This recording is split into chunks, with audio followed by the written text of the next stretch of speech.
So hi mga Kaps, kumusta? Sana sa mabuting kalagayan at malulusog yung pangangatawan. Eto na nga, nangyari na.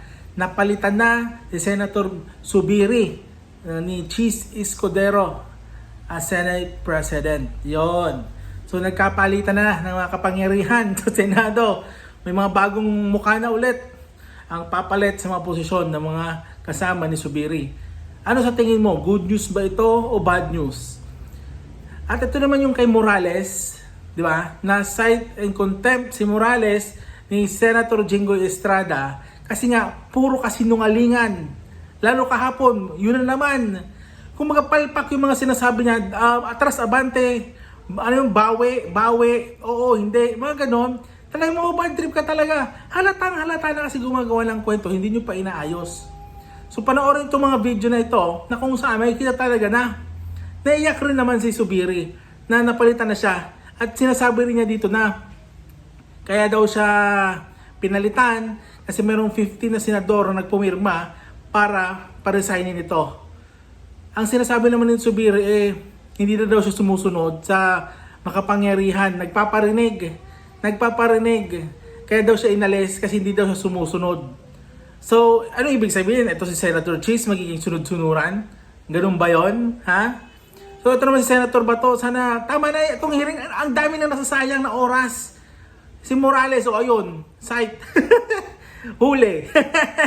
Ay lako, sumasakit ang ulo ng mga taong bayan dito sa pinagawa ni Morales. Si Senator Bato, sana magbago ng isip mo, tama na. Waste of time na po, paulit-ulit na ako sa mga vlog ko, waste of time. Halatang na naman kasi po nagsisinungaling si Morales. Ha? Lahat ng ebidensyang wala. Yan o, hearsay. So, ano yung masabi nyo sa nangyari kay Zubiri? Okay ba sa inyo si Cheese Escudero as Senate President? Comment down below, pakishare ang video na ito. Natuwa ba kayo nung na-site in contempt si Morales? Comment down below, pakishare. Maraming salamat. Ito ng videos, panoorin nyo na. Nancy, who's been loyal from day one as a friend, never waving. Thank you, my dear. I love you dearly and your family. Sherwin, my kumpadre. Pare, maraming salamat, pare.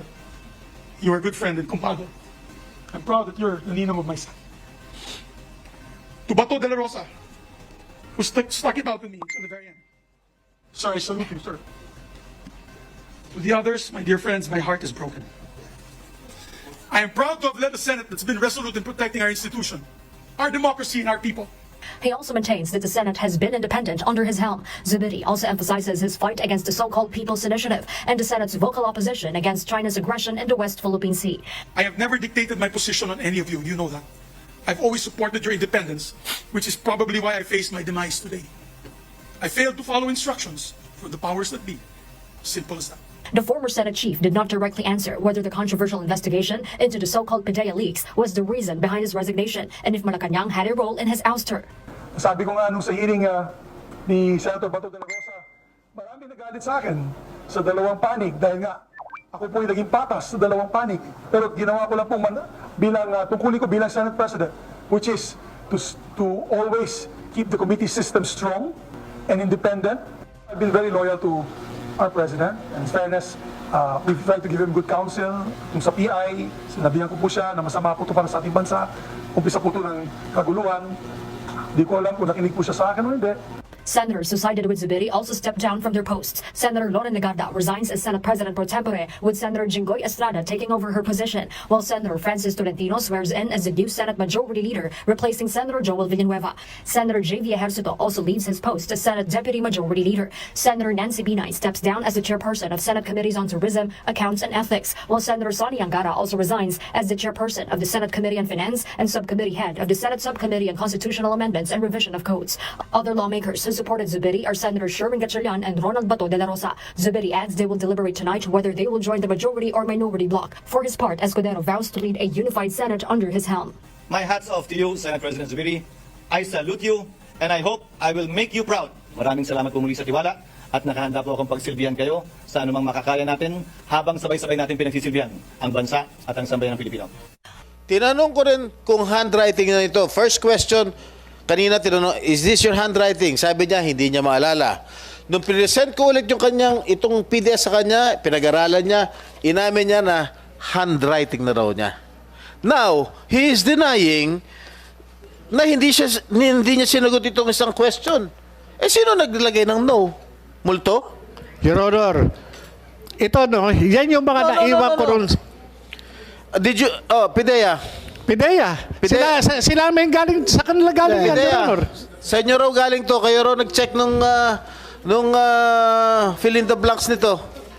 Your Honor, I am not Jonathan Morales.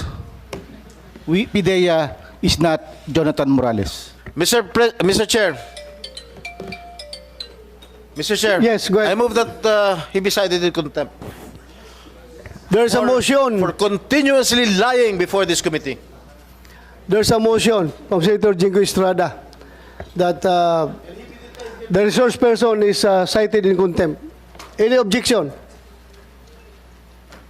Hearing none, Mr. Jonathan Morales is hereby cited in contempt before this committee. Bring him down.